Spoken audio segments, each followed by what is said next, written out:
Last week we talked about how you are a neighbor and you need a neighbor. We talked about how it's so important for people to be around one another, to have face-to-face time, and that we need that and other people need that, and we can be a benefit to others as well. Well, there's several things involved in that, and that's what we're going to talk about for the next few weeks. And the one that we're going to talk about today specifically is compassion. We're going to use the words of 1 Peter chapter 3, verse 8 to talk about that. Peter says, "Finally, all of you live in harmony with one another, be sympathetic, love as brothers, be compassionate and humble." It struck me as I read this that none of these things can really happen when you are isolated from someone else. It is pretty hard to be compassionate to somebody else when you are not with them. And there are studies out there that will back this up. It'll actually say that people that are more compassionate are the people that are with more people more often. When you are out and you are with people and talking face to face with them, those people tend to be more compassionate and, its close cousin, more empathetic too. They can feel the same things that another person is feeling. They can put themselves in someone else's shoes, and they can really listen and be compassionate to that person. There's actually a basis in science for this. Your brain has something called mirror neurons that allow you to mirror what someone else is feeling or thinking. These mirror neurons do not work the same way when you're talking on the phone or when you're texting or when you're messaging over Facebook Messenger or any of those kinds of technological modes of communication. But these mirror neurons work when you are talking face to face with someone. People can learn to be more compassionate and empathetic by being with other people, and the opposite is also true.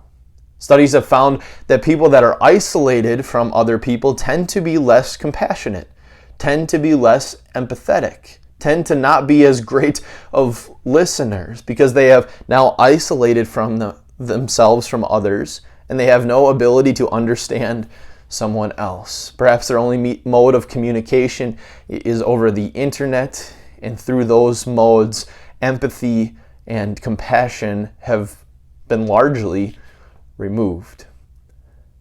God always intended for people to be together, to talk face to face. He created people to have human interaction in this way so that they might be compassionate and empathetic to someone else, and that they would have the opportunity to do that. John actually recognizes this. In 3 John, at the end of the book, he says this. After writing 3 letters to these people, he says, "I have much to write you, but I do not want to do so with pen and ink. I hope to see you soon, and we will talk face to face." Even John recognized that there is just something different about being there and seeing someone and talking to them face to face. You are able to put yourself in that person's shoes. You're able to hear from that person's own lips what's going on in their life, and you're able to listen to them and help them and be there for them in that way. You can be compassionate. Jesus is obviously a great example of this. In Hebrews, it talks about how Jesus is a high priest who can empathize with our weaknesses. He is that because he took on human flesh for us. He didn't just stay in heaven and remain detached from us, but he came and became one of us. He knows exactly what you're going through, and he knows exactly what I am going through. He is able to put himself in your shoes because he was in your shoes. Jesus is a great example for this, but far more than a great example, Jesus is the one that forgives us and won forgiveness for us because he put himself in our shoes.